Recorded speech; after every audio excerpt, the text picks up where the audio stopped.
I'm here to talk about NCG. I've been working with NCG since it was reorganized in 2004. My name is Karen Zimbelman, and my title is Director of Membership and Cooperative Relations. And I'm going to go through a lot of information here about what NCG is and does, and then what it takes to join and what it means to join NCG.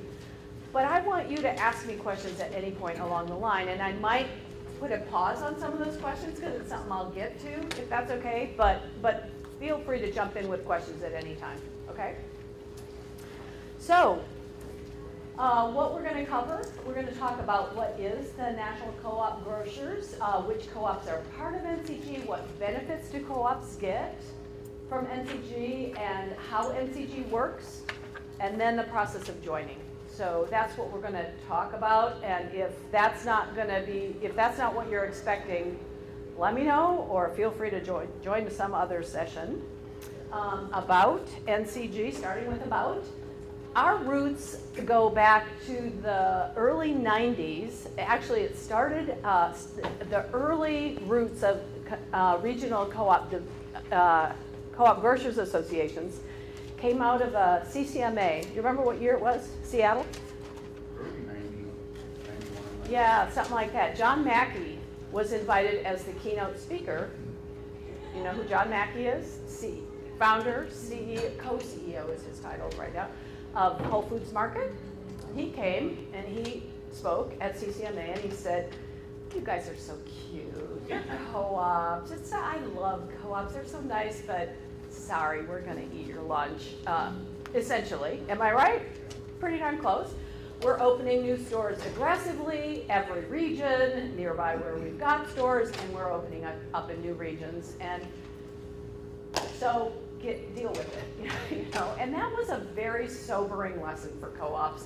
Before then, the co-ops that were, the food co-ops, the natural food co-ops that were operating were they pretty much had the markets to themselves. And they were pioneers in this natural and organic market. They got started because these products weren't readily available. They made them available. They were, you know, pioneers in this market. But here comes this big competitor with that had gone public, a bunch of capital behind them, saying, "We're going to put you out of business." And it made us really stop and think about what we were doing and what it was going to take. And frankly, that was the beginning of what we now call the new normal, which is, you know, natural foods market is going crazy. There are people entering the market. Traditional retailers are selling the same products that we have. Those products are not unique to co-ops in very many markets, and they won't be for long in any market. So that was really the beginning of that kind of wave that has hit us all. So groups of co-op managers got together a little bit out of fear and a little bit out of a sense of cooperation among cooperatives, that P6, said we gotta work together. We've got to stop reinventing, we've got to share ideas, we've got to leverage our group buying power and figure out how to do things together. So 9 regional cooperative grocers associations eventually got started over the next 5, 6, 8 years. They started together, they worked together to start the National Cooperative Grocers Association. So there were these regional CGAs. They started the National Cooperative Grocers Association in 1999. And then in 2004, all of them got merged into one organization, and the retails became direct members of NCG, was NCGA, now NCG. So all the co-ops directly became member owners of NCG in 2004. We changed our name in 2015 because we increasingly realized that the name association wasn't really who we were. We're not really an association like trade association or some kind of lobbying kind of association. We do some of those things, but we do so much more. We are a co-op, and so we wanted to not be misconstrued as an association. It also became a barrier for us in terms of borrowing money, because bankers don't necessarily think of associations as business entities the way we were and are. So today, MCG is a $2 billion purchasing co-op. That's the combined sales of all the co-ops that are part of NCG. 2 billion, 1.9 actually, but I'm willing to round up to 2. We take the purchasing volume from all the co-ops in the all the members and co-ops associated with NCG in the country, and that's what it adds up to. We provide programs, services throughout the U.S. I'm going to go into a little bit more detail about what that involves. Our offices, our 2 main offices where most of our staff are in Iowa City, Iowa, and in St. Paul, Minnesota. We've got about 8 or 10 staff who have home offices, work out of home offices. I'm one of those. And we're now in the process of opening regional development offices, one on the East Coast that just got opened in January in Carborough, North Carolina, and one in the West Coast in Portland that will be open later this year. Now I'm going to talk about what those regional offices are going to be doing. We have a mission statement developed by our board actually quite a few years ago. You can read that, it's about us working together. But on an everyday basis, what we say NCG is about is more co-ops serving more people in more communities. That's what we're trying to help make happen, and we really believe in that. So who's part of NCG? We have currently 148 food co-ops that are affiliated with NCG. They operate 202 stores. Actually, on Wednesday, that number's going to change to 203 when Whole Foods Duluth opens up their second store. 38 different states have co-ops operating that are affiliated with NCG. Over 1.9 billion in annual sales, 1.3 million co-op member owners, and we're actually well north of 70 staff members now at the NCG level. Whole Foods Market is separate from Whole Foods Co-op in Duluth, Minnesota. Just want to make sure I said, wait, what? There's actually 2 Whole Foods co-ops, one in Erie, Pennsylvania, and one in Duluth, Minnesota, and they're both co-ops separate from Whole Foods Market, the behemoth. Were they around before Whole Foods Market? Yeah, I think they were.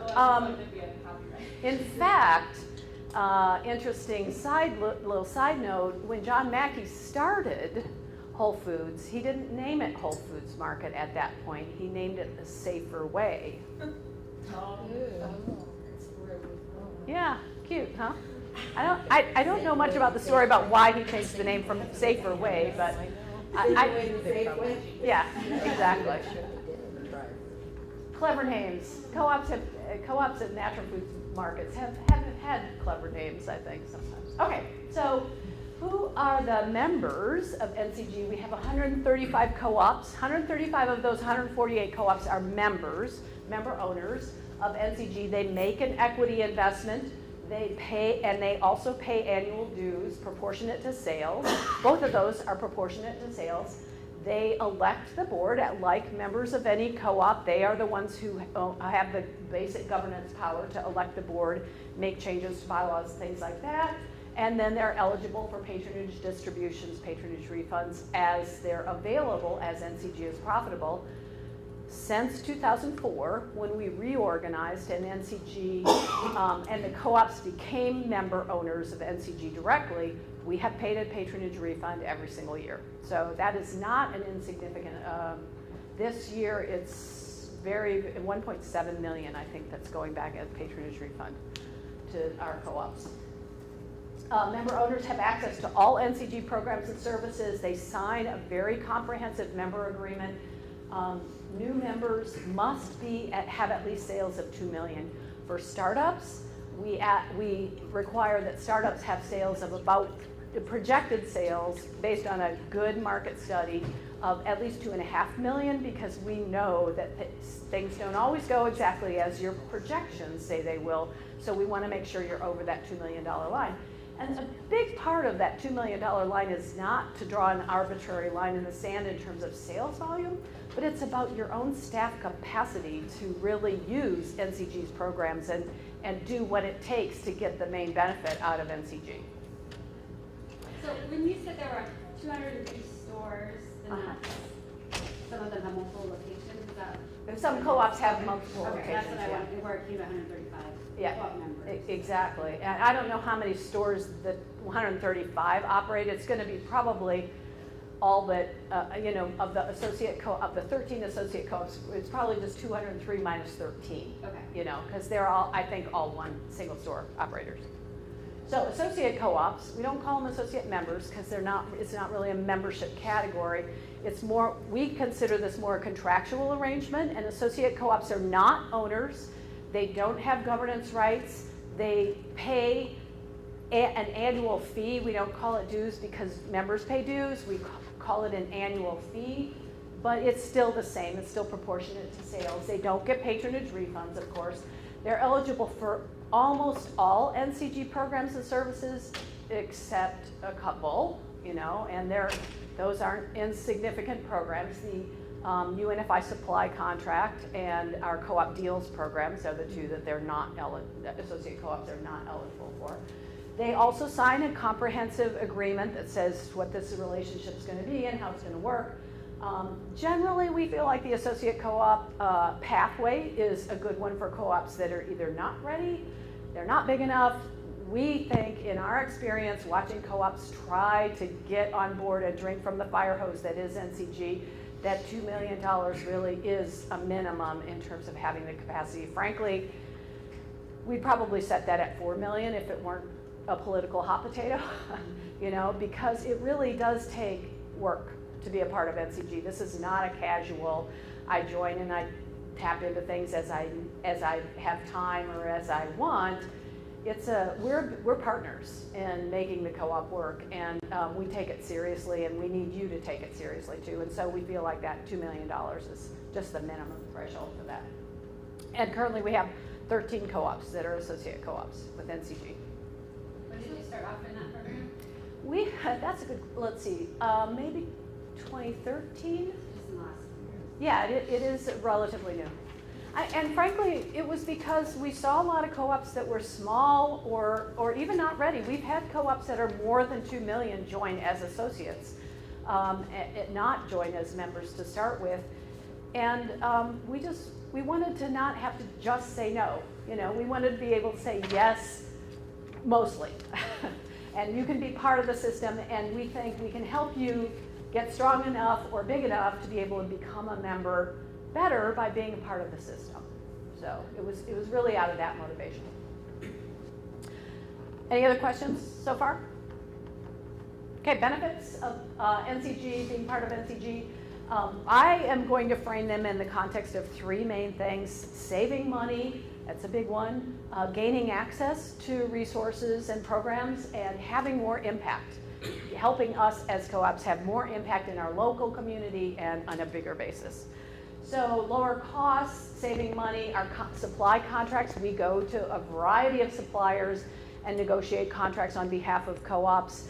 The big one, of course, is with UNFI, since they're the main supplier for most of our food co-ops in terms of product that you sell. Select Nutrition, the same, Country Life, NutriBooks and products, other little ones like that. Yeah, go ahead. Did you say that the associate members do not get to partake in this? Associate co-ops can access all of the supply contracts except the UNFI. Okay. UNFI and Select Nutrition. Okay. And this isn't all of them, actually. This is just a selection. Albert's Organics is also part. We have a contract that includes purchases from Albert's Organics and common terms from them for all co-ops, and that's all part of the UNFI family, so that's covered under that as well. But retail goods and services contracts, now these are contracts for services or products that you purchase that aren't what you sell, but they're things that you need to pay for. So like Mercury Payment Systems is credit card processing. And I can tell you just anecdotally, when the Boise Co-op joined in 2014, I think, for various reasons, they weren't able to join as a member. $30 million store at the time. Single store co-op, 30 million. Not small. They already had a contract with Mercury Payment Systems for their credit card processing. And when they switched to our program, didn't have to do anything different. They saved 3 times their annual dues. So this is what the power of group contracts and negotiations can really do. We can really make a difference in terms of saving on some of those costs, and some of those costs add up. Credit card processing is especially notorious. So network services is another big contract. And this is the supplier for packaged products, paper products, and things like that, paper bags, bags for bulk, Swiss ties, and that kind of stuff. And not only do we have a good group contract with network services, but we have negotiated with them to carry our branded products. So grocery bags that say Co-op, and Co-op Stronger Together on them, soup cups, deli items, napkins, all of those kinds of things are part of that. That's how co-ops get access to them. And then other things, I'm not going to talk about all of them, but we do look for all opportunities to go to contractors and suppliers that co-ops are using and negotiate group deals for them. We're starting to get into some supplier contracts for the fresh department, So both for product as well as other services like recipe costing or that kind of thing. Just starting that. We also offer promotions. I'm guessing most of you, if you've seen, been visiting other co-ops or seen other co-op promotions, you've seen the co-op deals program. We offer a bi-weekly flyer. There's 12 of them every quarter. So every once in a while there's a 3-week period, but mostly they're 2-week periods. Also coupon books that you can make available to your shoppers or members, supporting signage, demo support for them, new item program that co-ops can opt out of.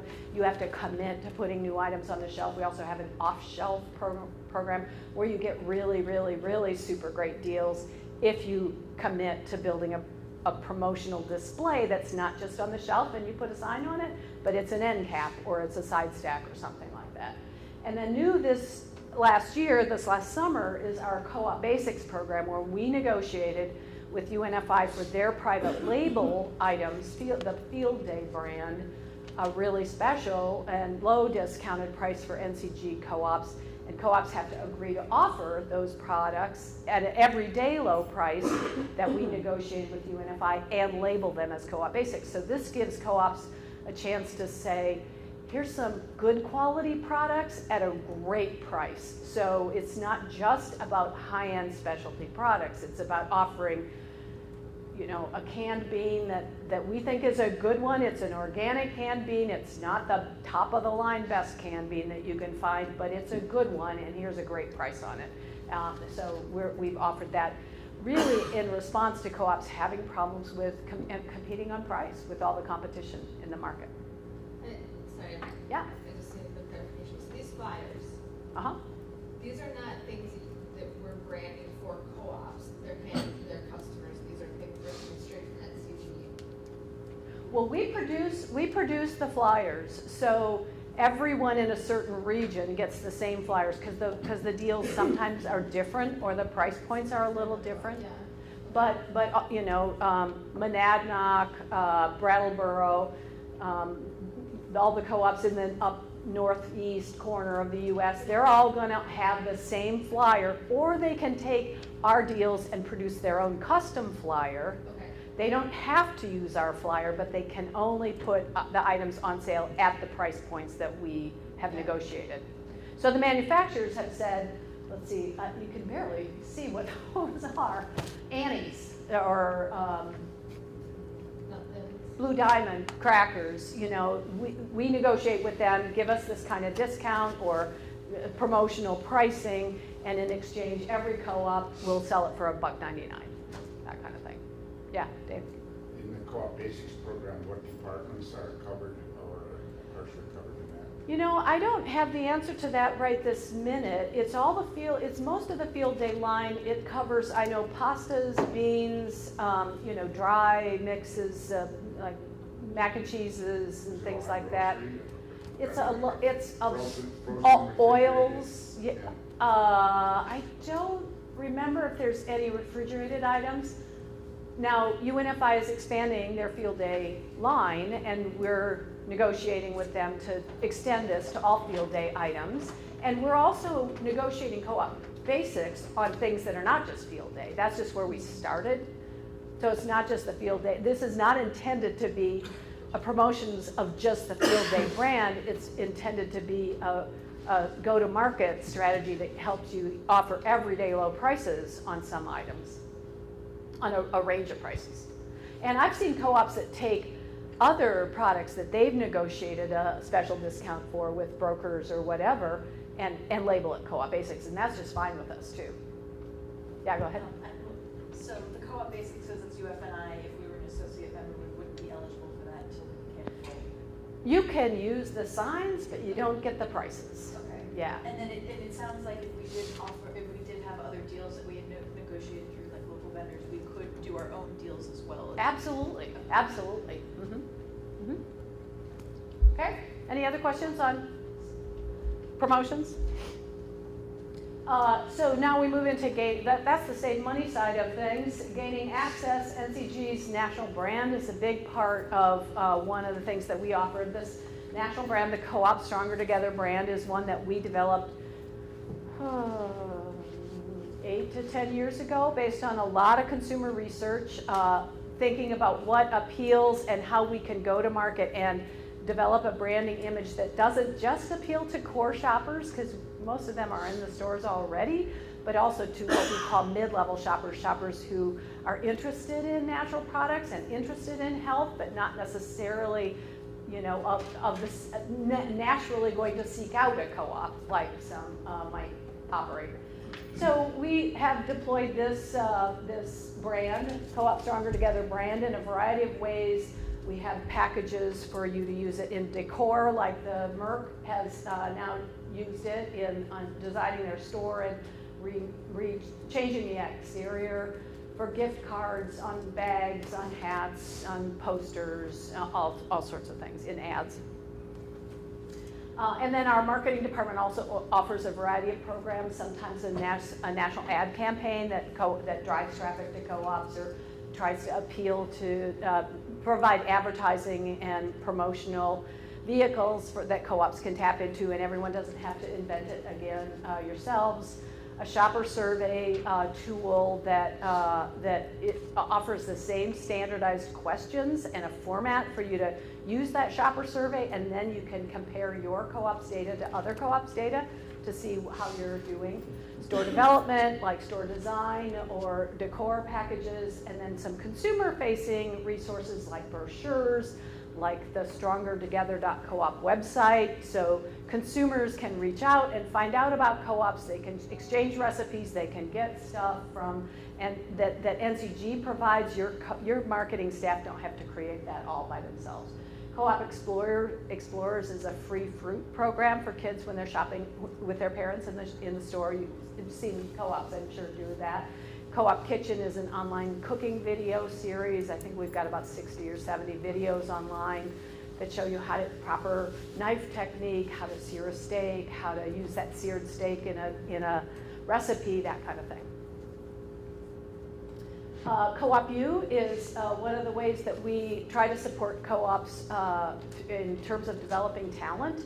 So Co-op U is an online learning management system or format. So we are creating content and have content in this online learning system that we call Co-op U. Of other kinds of programs that are either in Co-op U or that happen separately. For general managers, every other year we offer a program that's about I think 4 to 8 months. It changes from year to year.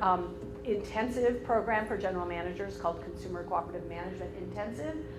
Retail performance areas. Retail Basics is a 3-part series. Retail Basics 101 is about merchandising and store conditioning. 102 is about managing key indicators. 103 is about supervision and team building, so it's really oriented towards your department managers, really starting at the basic level, and that's actually content that's moving into Co-op U pretty soon here.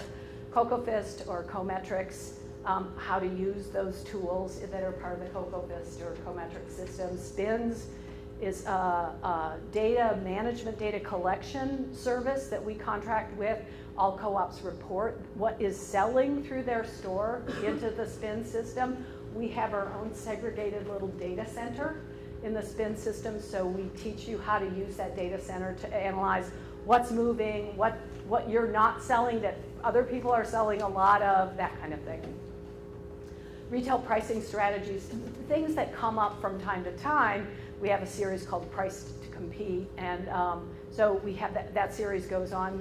We've done other specialized workshops online or through Co-op U that we offer all the time. And then some department specific, so Focus on Fresh for all of your fresh departments, produce, meat, seafood, and deli. They have a conference where all three of those areas are getting together and talking about the issues, just merchandising, cross promotions, that kind of thing. Deli Basics is like retail basics only for delis. Tech Connect is for the IT people, HR managers, marketing matters. I'm guessing you can guess who those are for. Convergence is our annual conference for grocery and wellness staff, especially the promotions staff who work with co-op deals, and a big event that we offer every year in the summer. And then other tools and resources that you gain access to, category management, merchandising resources, CocoFest trends reports. We produce a monthly sales trends report based on what co-op's weekly sales are, and then also on a quarterly basis, looking at quarterly trends, looking at, we can even drill down in the CocoFest system and see whose produce departments are growing versus not growing right now, and figure out how to help you support your produce sales or whatever it might be. SPIN's reports and tools, our purchasing department uses that a lot in terms of planning promotions, that kind of thing. Operational tools and forms, quite a variety of them. A pricing, price comparison tool, for instance, things like that. We have a mystery shopper program. We think customer service and what the customer experience is very important. And so we have contracted with a company that hires mystery shoppers in any market and then gives you mystery shopper reports, which are very useful tools. A variety of co-op and industry trends reports. At least once a year, we produce a very in-depth report that a lot of co-ops find valuable in writing their business plans. Here's what's going on in the industry. Here's what's going on with co-ops. That gives you useful data to think about how to project what's going to happen for you. We're developing a library of what we call preferred practices, not best practices, because we don't think one size fits all, actually, but what we think is the preferred practice. So you don't have to reach out to every co-op to say, wait a minute, where are we supposed to put the signs on that shelf? Should it be on this side or on this side? Where should we be putting, how should we be accounting for inventory? How should we be managing our website? What should we be doing on social media? We're just actually starting this. Last year was the first year we started cranking these out, and we're developing an increasing library of these preferred practices. And one thing that I forgot to mention, if any of you were in the board workshop that happened right before lunch, Leslie reminded me, we also publish a quarterly, we call it a study guide for boards of directors. So here's some topical issues, here's some articles, and here's some questions, or here's an activity for you to kind of figure out how this works for your board. So called The Leader. It's available to everyone. Do you publish anything that's accessible to non-members in terms of like industry trends? No, because there's just too much proprietary information. So nothing even at a high level? No publication? Well, we do write articles for Co-op Grocer magazine a fair bit. Our website does have the leader to the board publications. Yeah. extension. Yeah, the leader's in there. But we also put articles of major trends or things that we see happening. We'll put those things in Co-op Grocer magazine. So, yeah. Another program that's a little bit new, pretty new to us, is our sustainability program. We call it Coefficient. And it is not just a measuring program, but it gives you an online platform, an online resource to put your data in. Most co-ops find it valuable to at least dump most of that data in monthly, what your electrical bill was, what your, garbage recycled versus went to the landfill, that kind of thing every month. But then there's other, sustainability is not just about resource usage or carbon footprint, if you will. It's also about how you pay your staff and what kind of benefits you offer. It's about how many local vendors you use. It's about many, many different things. And so this platform allows you to enter regular, recurring data on a regular basis, and then once a quarter, once a year, update other data. Then it gives you a platform to compare to other co-ops.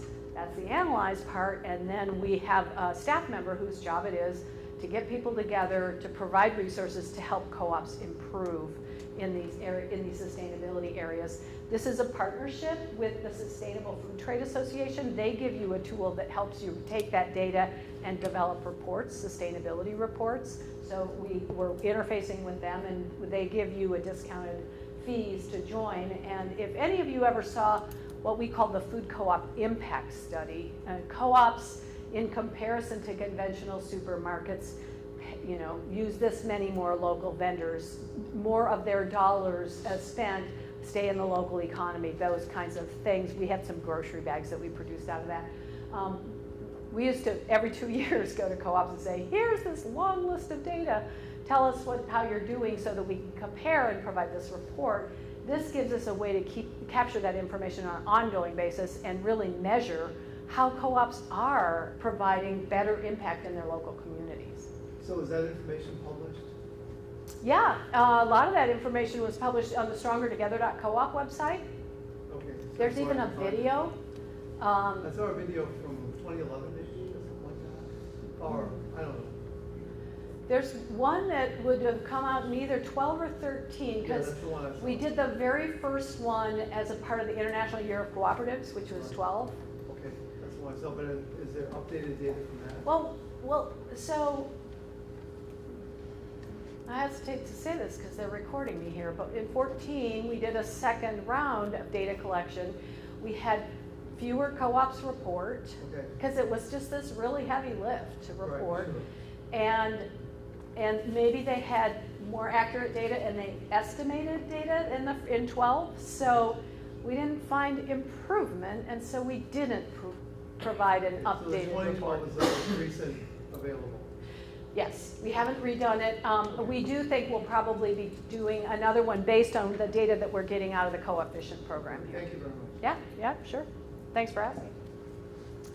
Other ways that co-ops, you benefit from being part of NCG is more impact.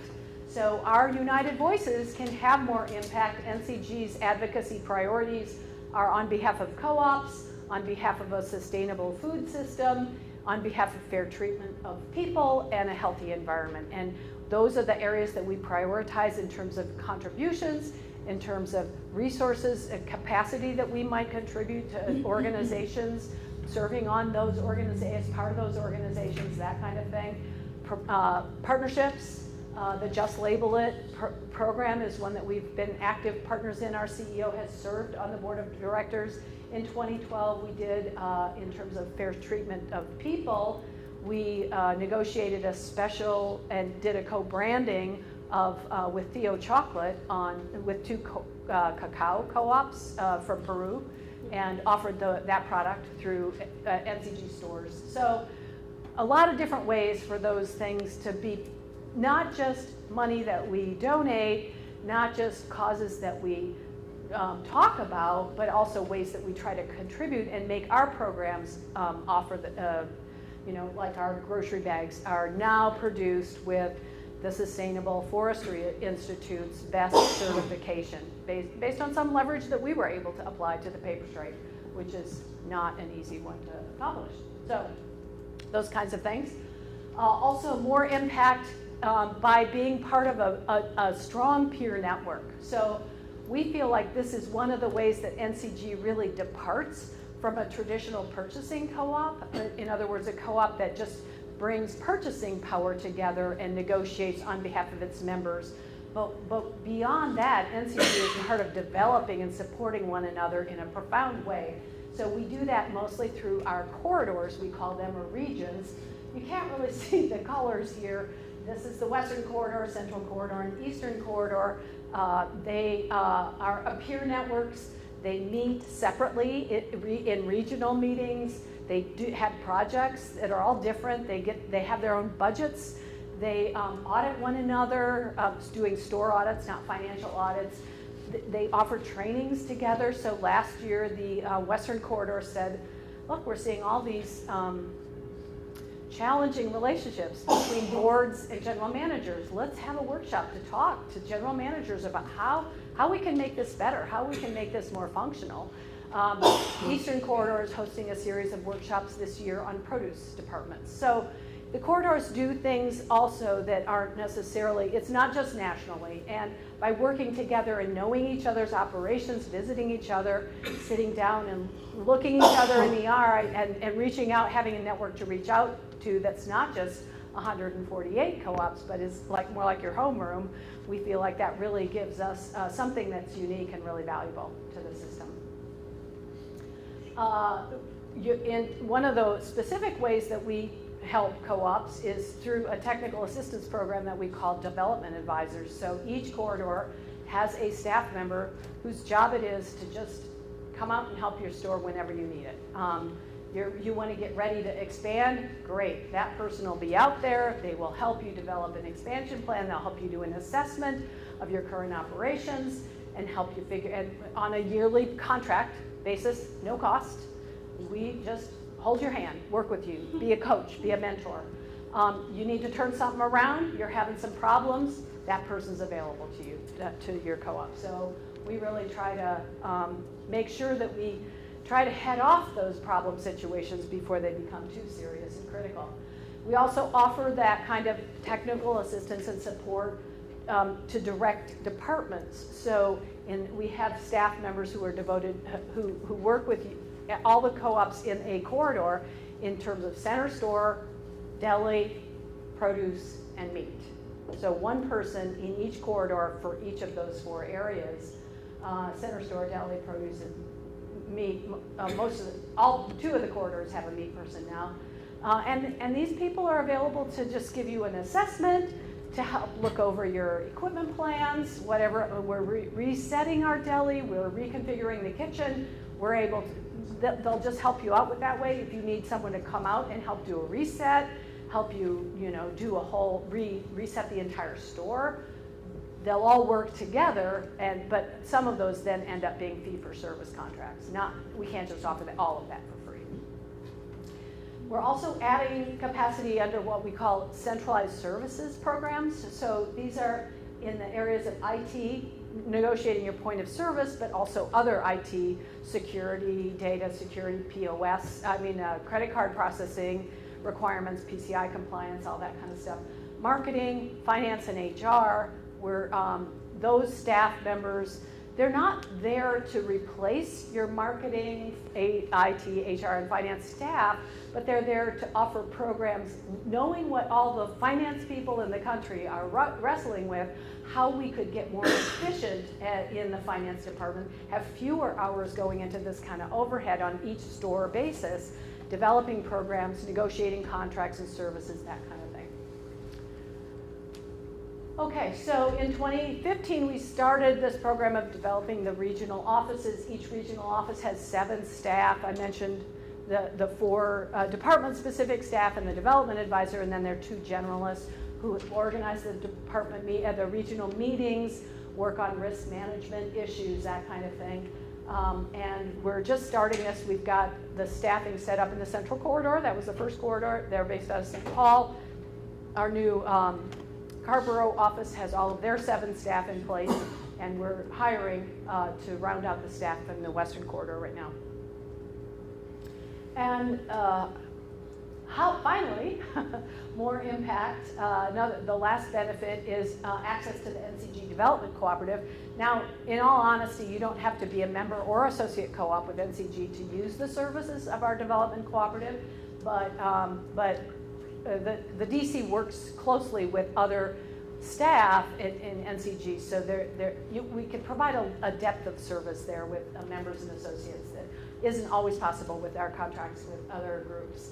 But this is a wholly owned subsidiary. It is structured as a co-op. At this point, NCG is the only member of the development cooperative, but it is structured to allow other investors and members.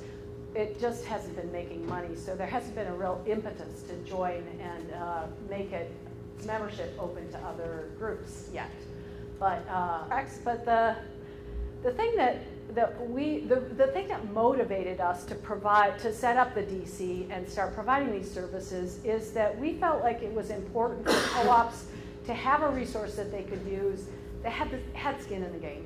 You know, that this isn't just a contractor that you could pick out of a directory of some sort, but this is a level of service that we can contribute where your successful project helps us, and we don't have to help you clean up a mess. So our DC is available, working with Green Top, if anyone's here from Green Top right now, working with East Aurora, which is opening soon, and does some work with startups and then also with NCG's co-ops.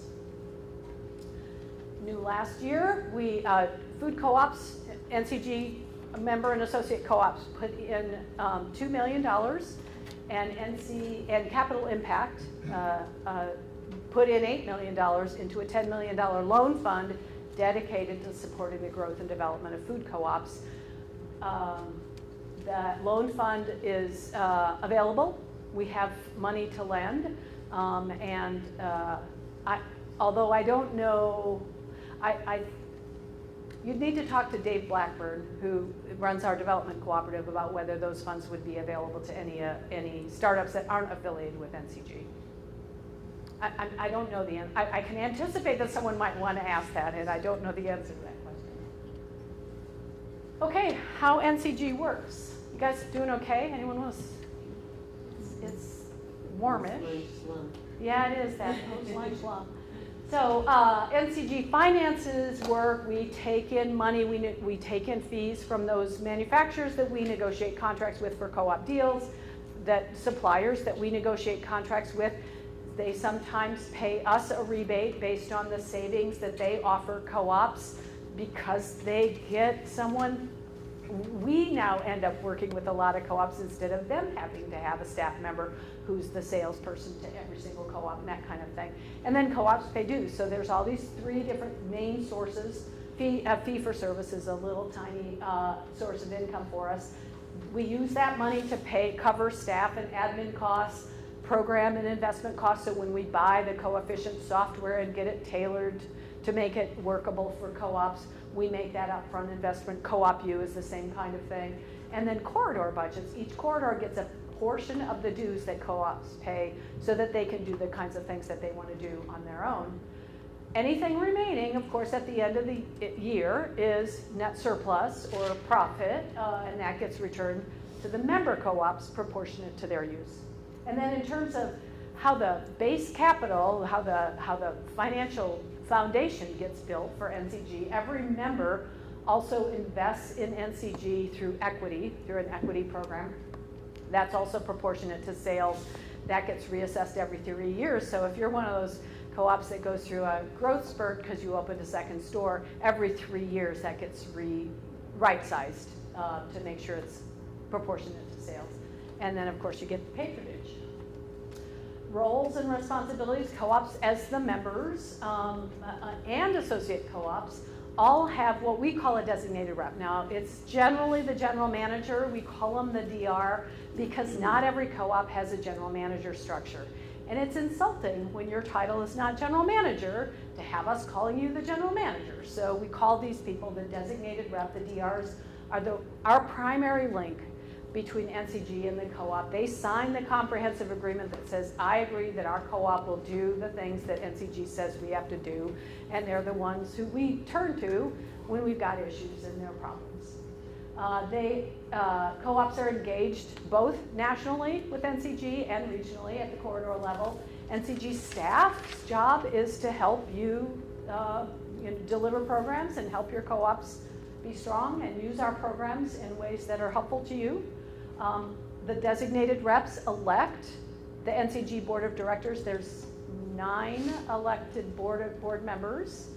plus up to three appointed board members that the board appoints themselves. So I think it's a board of 11 or 12. It's up to 3.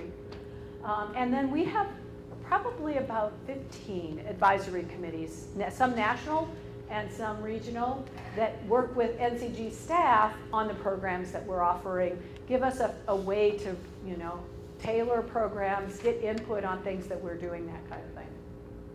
I work with a committee called the National Development Advisory Committee. One of my main jobs is to organize our twice-a-year national meeting of designated reps, and they work with me on how to put that program together, that kind of thing. We also have regional steering committees, regional risk management committees, a national culinary team that advises our deli and prepared foods department, that kind of thing. So we have the 3 corridors. Just at a glance, you can see the sales volume and number of stores. Don't add these up, but they might not add up perfectly to 250 because the number changed recently, and I'm not sure I caught it here at this level, but approximately. The Central Corridor has the most co-ops and the most stores, but not the most sales. More smaller stores in the Central Corridor. Eastern Corridor is next in line. The Western Corridor has a few co-ops and the fewest stores, but if you divide them up, they're the larger. They average larger than the other 2 corridors. So, they're all a little bit different, and they all have their own personalities and work in different ways. PCC Natural Markets, is a member of NCG. They do not participate at the corridor level. Actually, our bylaws say that they are their own corridor because they're $240 million. That's not right. $240 million in sales. They've got 10 stores. Frankly, the things that happen at the corridor level aren't as applicable to them.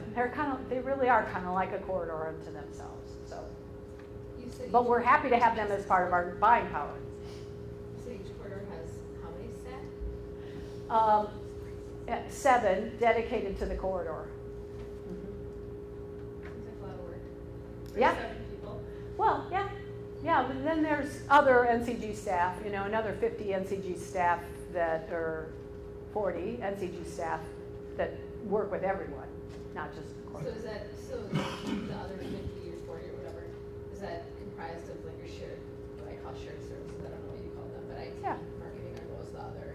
Centralized services, our purchasing department that negotiates and produces the co-op deals program, our marketing people who do the co-op branding. So And they would go through all of the corridors? Exactly. Exactly, yep. What is PCC and where are they at? Oh, sorry, they're a large co-op in the Puget Sound area. 10 stores, $240 million. It's a consumer co-op, but it's at a different scale than most of the rest of us. Yeah. Okay, joining. This is part of what we wanted to hear. So why would you join NCG? As I mentioned, to save money, to collaborate with other co-ops and be part of a network, participate in a safety net, and part of what NCG offers is this strength of working together and having each other's backs, if you will, and that's not insignificant. And to contribute to building a strong co-op sector. That's important to us all too, right? We've read those co-op principles. We know that cooperation among cooperatives is an important thing. So we truly do believe in the tagline, Stronger Together. How you join. So we accept applications twice a year, the 1st of January and the 1st of June. They're submitted with, it's not an idle project to fill out an NCG application. It's a 6-page document. It asks for probably 20 to 30 additional things. We want to see your bylaws, we want to see your articles, we want to see your board policies, we want to see your staff structure, we want to see your most recent financial statements, most recent market study if you've done one, all of those kinds of things. We want to know how things work at your co-op and want to know what this partnership is going to look like. We take 3 to 4 months to go through all of those applications and materials, and if you're applying to join as a member, if an NCG staff member hasn't been there recently, then someone will come out and do a store visit and a site visit. And then I'm the lead on the team that develops a recommendation for our CEO, and then she takes what she wants out of that recommendation. She actually does not always take exactly what we recommend to her, and she takes that to the NCG board. They have to approve the membership, new members joining, and she can approve new associate co-ops herself, but she has to report that to the board. The board makes those decisions at their April and September meetings. What it means to join NCG, I've kind of referred to this a little bit. This is not the same as joining NCBA. Love it, I'm on the board. Join NCBA, it's a great organization. It's great to put our voices together as co-ops, but NCG is a partnership. It's not just a membership association, it's a partnership in your co-op success, and we need you to be a partner in our success as well. And so that's why the review process, the application process is as rigorous as it is, and that gives you insight into what it means to join NCG too. It's not just, we expect you to pay attention, to be engaged, to tell us what's going on, to report on time so that we can figure out what's happening. We can design programs. We can say, hey, here's someone who's doing really great in the produce department. Everyone else's trends are down. Tell us what you're doing. How are you doing that? That kind of thing. So that's what makes this system work, and we need that. The peer accountability is a really significant part of how NCG works. This is not something that we feel is a casual part of being a part of NCG. So we want you to commit to being part of a store audit from time to time, to spending time with your peers and learning about their operations and being able to contribute to that kind of networking. And then as a part of our contract with UNFI, we guarantee every co-op's payables to UNFI. So there's a significant financial commitment to being a member and being on that contract, because you now are standing behind with your checkbook for every other co-op in the system, just as they are standing behind you in terms of your payables to them. So we spend a fair bit of our time monitoring the financial performance and issues at every food co-op. We're going to ask you to send us data more frequently than quarterly if we see some trends that are causing problems. We have a little self-insurance fund where every co-op contributes. We call it our joint liability fund. We have one of those advisory committees at the corridor level sets the deposit requirement that every co-op has to put in to be a part of that guarantee fund, to be prepared to pay up if we have to, and we've had to do that several times. We've had co-ops go bad on their payments to UNFI, and NCG has had to write the check, and the corridors have had to stand behind that. So this is a significant part of the flip side of that coin of getting better savings and lower cost is you're part of a system that's standing behind each other. When we went to UNFI and said, we will pay you on the 21st day, when those invoices are due, we will pay you on that day. No more waiting for checks in the mail. NCG will pay for all those invoices, and we will guarantee that every one of those invoices gets paid. Believe me, that changed the negotiation in terms of pricing. That made a huge difference to them in terms of what it meant to be part of dealing with the co-ops as a group and as a contract. So that's how we get those great prices, and it's part of what we need to be prepared to stand behind.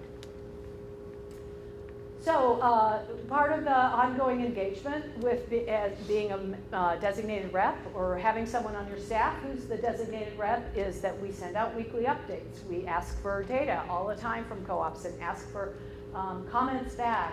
We expect co-ops to share their resources and support one another. The designated rep is expected to attend those twice a year and national meetings.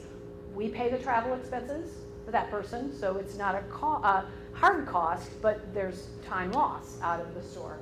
I've asked a couple designated reps how many hours they think it takes.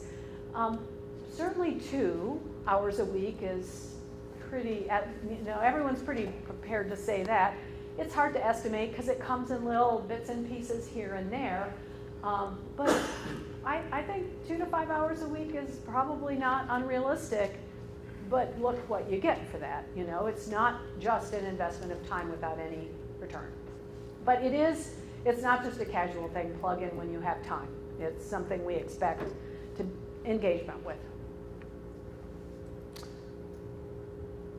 Okay, so how are we doing on time? We're getting close, aren't we? We're done at 3 or at 2:30? 2:45. Neither. Good, thank you. So I'm close to wrapping up. NCG is a co-op. We are owned by the retail food co-ops that are members of NCG. Our purposes are to strengthen your co-op and the entire sector.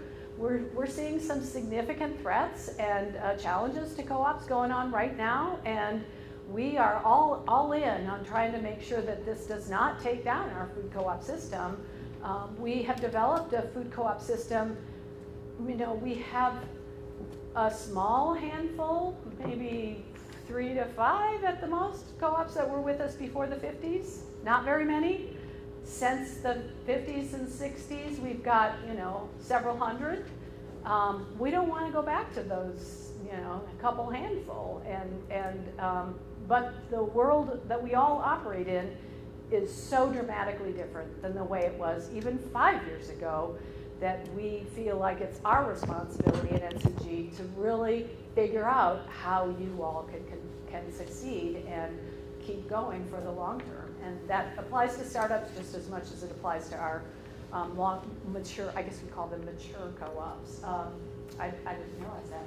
Again, what really drives us is more co-ops and more communities serving more people. That's what we're really trying to get to. More information, our website has some information on it. Most of what we use our website for is materials that are only available to our members and associate co-ops, but there's some general information. There's a little co-op finder on there, and there's information about joining NCG available in public access areas, our news center and press releases and that kind of stuff. You don't have designated reps. I don't know if you can, well, there's a bad URL. I don't know if you can see the list of staff publicly accessible. Does anyone know? But I think that what you can do is submit a request through the website, and you can designate, is this about membership? Is this about your purchasing programs? Is, you know, I want to sell a product to co-ops. How do I tell me who to talk to? That kind of stuff. About marketing, about your website, about consumer information. But you can submit information to that website, and feel free to be in touch with me. My name is, I think, listed in the list of participants here, Karen.Zimbelman, B-E-L-M-A-N, @ncg.coop. Happy to take your questions at any time. So I think that's it for me. Yeah. What are the annual dues for associates, or is it based on size? It's the same rate as it is for members. So it's 0.01% of your annual sales. So let me make sure I can do the math correctly, standing in front of a group of people and talking at the same time. So for a $6 million store, it's $6,000. I think I got the decimals right. Actually, it's 0.01% of sales plus a base of $1,000. So a $2 million store, it's $1,000 plus $2,000. So it's $3,000. More than make that up in the travel cost of the national meetings, mostly, right? But and it's the same rate whether it's associate, co-op, or member. Okay. And it's actually the same rate for your equity investment. In NCG, it's 0.01% of sales plus $500 base equity, but you pay that in over 5 years. So when you join, you're going to pay two things up front. You're going to have to pay your equity at NCG, which is 0.01% of sales plus 500, but you get 5 years to pay that in. So you have to pay in the first year's worth. And then you pay in your annual dues, 0.01% plus $1,000, and that is prorated. So if your co-op joins in May, it's 8/12, right? 7/12 of that annual amount, right? Oh, okay. Does that make sense? So join late in the year. There's always that. One other little thing that I forgot to mention about joining is that because of what so you can tell from what I talk about that that NCG does a lot, and getting up to speed and helping you get into this system takes a fair bit of, it's not a small lift on the part of our staff. So we do have, as a part of our annual business plan, a limit as to how many co-ops can come in any one of those application cycles. This year, 4 per application cycle. So 8 total will be able to join, at the most. We may not get to yes on 8 applications, but at 8 per year in 2016, that is the maximum. Yeah, go ahead. What percentage do you think you have of all co-ops? How many co-ops are not members of NCG? Yeah. Well, reasonable people have different numbers. There aren't great, there's not a lot of great data because there's no national government association that has a lot of data. But I would say that my guess, Dave will give me his guess as soon as I commit to a number. My guess is maybe 50 to 70 other co-ops that are not part of NCG, not necessarily counting all the startups that are not yet open. Okay. I don't know, what would you guess? Well, so keep in mind that she told us there were a little over 200 stores. It's not the same as the number of co-ops. Okay? Right. So just addressing number of stores, I definitely feel that it's other stores number greater than whatever you just said. And of course, it's growing really. Yes, we have some closings, but we're in a kind of a wave of, as you know, of newer stores, 8 or 10 or 12 every year. That number, that total is slowly growing. And of course, most of them are small. Most of them are not NCG members. So that's where, in terms of number of stores, the growth is. In terms of growth in sales, of course, it's through NCG. I wanted to throw in my own comment and recall for everybody the first slide or two with the mission statement, which is about creating a virtual chain, which I think really captures well the complexity of what it takes to survive in a chain franchise-dominated industry that's extremely competitive and extremely professional and fairly low margin. And with very big capital behind it. And capital behind it. So I just want to say that with reference to the historical pattern that Karen mentioned at the end there, that we need this if we are going to survive. And in fact, it's clear that a number of our co-ops in NCG wouldn't be around if we didn't have our strong national organization. Yeah, no doubt, no doubt. And I mean, some current issues going on related to that where we're on the ground and trying to help co-ops that are really struggling. Well, we've got some stories from 2008, when Sacramento, if any of you have read any of the stories about when Sacramento opened their second store, and it almost brought that whole co-op down, and NCG threw itself into it. At that point, we worked more on a corridor basis than we do now. I've had a little bit more activity, but the Western Corridor and about a handful of other co-ops put together $500,000 to be a loan guarantee that gave them the working capital to get through that. What price do you put on that for how valuable that is? Sacramento's still alive, it's just they opened a second store and did not do well, and so they had to close that store down. Because I was there in like 2000, I don't know. They're no, going- since 2010. They're and going then- gangbusters now. Yeah. They came out of it really strong, and they're actually building a new store about 2 blocks away right now and going to be relocating in a couple months. But in 2008, it wasn't so clear, or maybe it was 7, it was before the recession, it wasn't clear they were going to pull out of it. You know, It's a beautiful store. I mean, that's one of my, my idol stores. the Elk Grove store was a beautiful store too. It's just that they didn't get the sales they needed. So, yeah, that happens. I'm going to take your question. What are branding requirements for members and associates? Do you have to use the Standing Together Co-op brand in your storefront and your ads? And stuff? You don't have to use it as it's designed to go along with your own logo Right. if you want to use your own logo. So we hope that it's basically going to be workable in that kind of way. Because you had a great, you talked about like it kind of reaches out to the middle buyer, but I can also see that our board and some of our members would be hesitant because they want it to be more local, look more local. So. Absolutely. But it's not a requirement. No, it's not a requirement. If you do use the Co-op Stronger Together brand though, you can't change the number, the colors. Right, right. You can't change the type font and the way it's presented, branding people. Right, yeah. Yeah, it's designed to be used as it is, so. Yeah, go ahead. Obviously, startup co-ops are a greater financial risk. Yep. But I you saw bet. this morning a Durham joined before they opened. Mhm.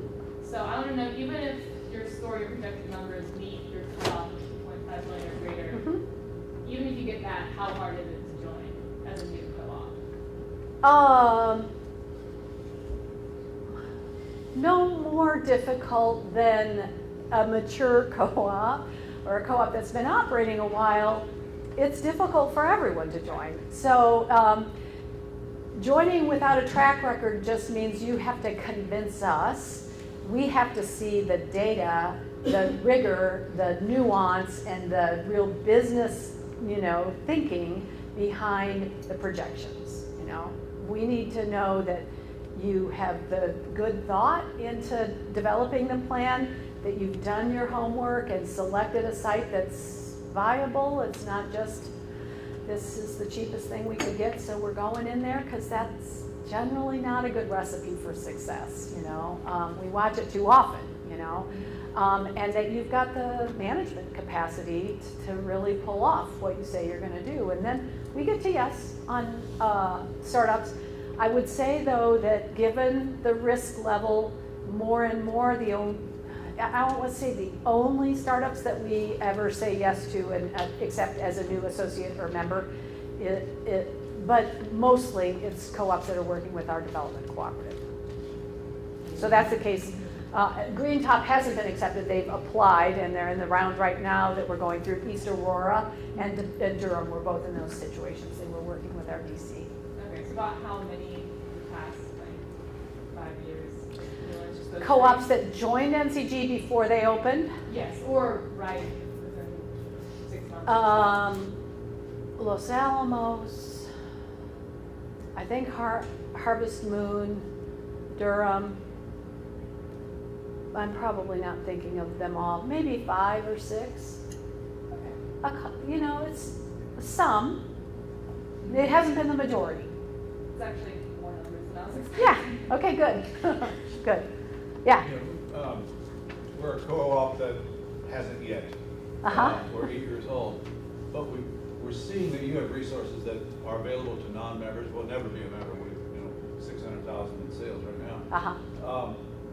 You mentioned the leader, or what was that? Leader is a quarterly study guide that we publish for board members. And the access to that Is through the CGIN website. And by all means, you guys should join CGIN, right? That's an easy one. Not a big price tag associated with that. Great resources that you get access to. Thank you. Yeah. And you know what? Actually, Dave, correct me if I'm wrong, but I believe the leader doesn't even require CGIN membership.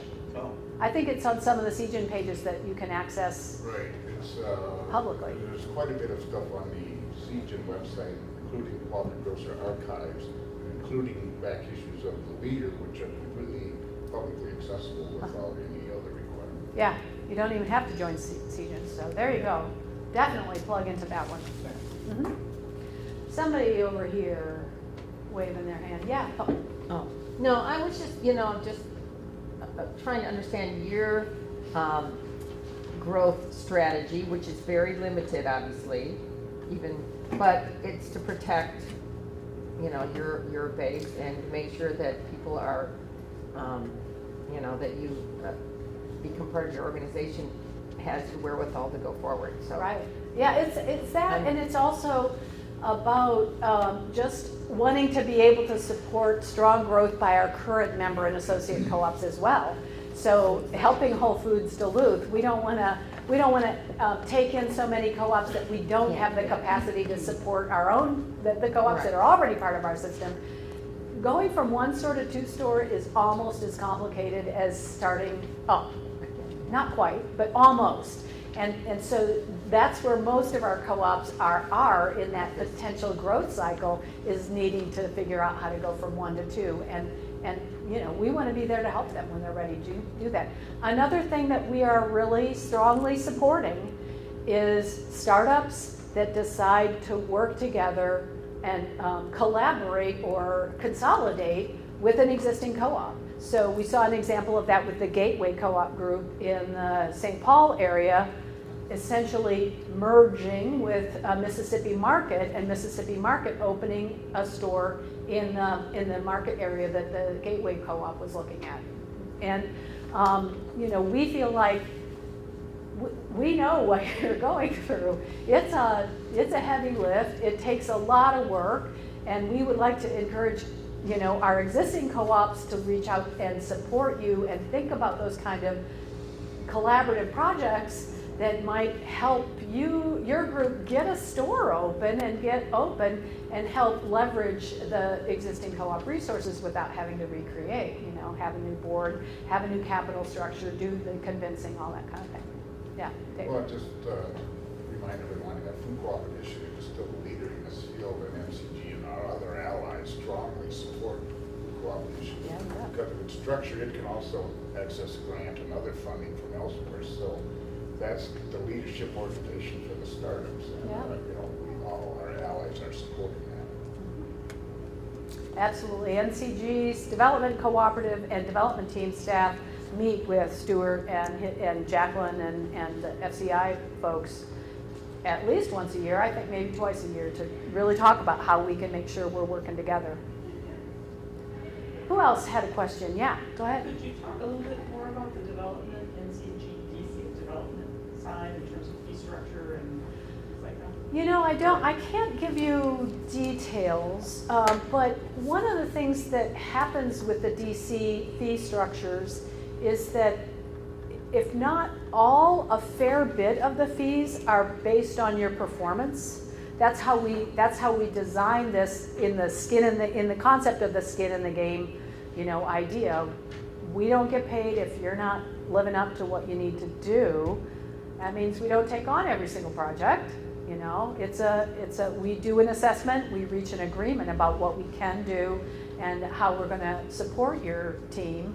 But I can't quote you what the fee structure is. I'm sure Dave Blackman would be happy to get into those details. It really depends on what you're looking for and where you are in those stages.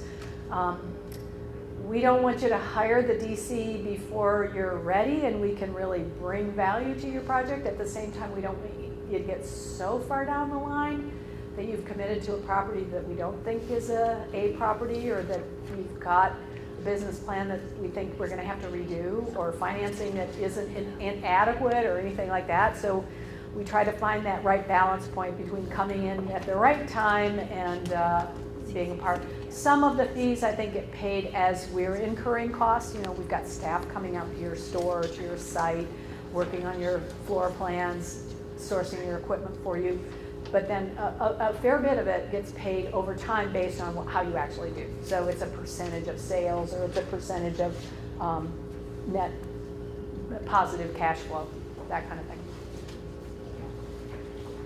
Yeah? So it sounded like for the DC, if we're in a position that we're starting the site selection and going through that process now, is that the point that we want to reach out? Or It doesn't hurt to reach out, and one of our DC staff members is a real estate expert, and so I believe that they're able to offer his expertise in terms of site location and real estate negotiations, even without it being a whole project. So you know, our DC projects tend to be kind of all in major deals, and I believe that they can offer some help with especially real estate negotiations and location and selection without necessarily going all the way down into those full engagements, because we recognize that getting the wrong location sets you up for problems in such a fundamental way. So. And then with the associate membership, once you are an associate, is there any sort of timeline for how long it takes to move on to? It's just kind of how you're doing. You have to apply again. Okay. Yeah, you have to go through the application process again, and you have to be eligible. And you know, not every co-op that joins NCG is under $2 million. You know, we sometimes say, here's a $4 million store, a co-op, but they've been going through management turnover. they're in the process of relocating or whatever it might be, we just can't get to yes yet. Because I'm looking at our store, we've had our market study done, we're in the middle of financial feasibility, and we're expected for our first year sales to be over 4 million, and I understand that would be discounted. Mhm. So we're just trying to figure out where to start. Yeah. No easy answers, but, okay. Keith just walked in. That probably means it's getting close to the end. Thank you all for joining me. Yeah.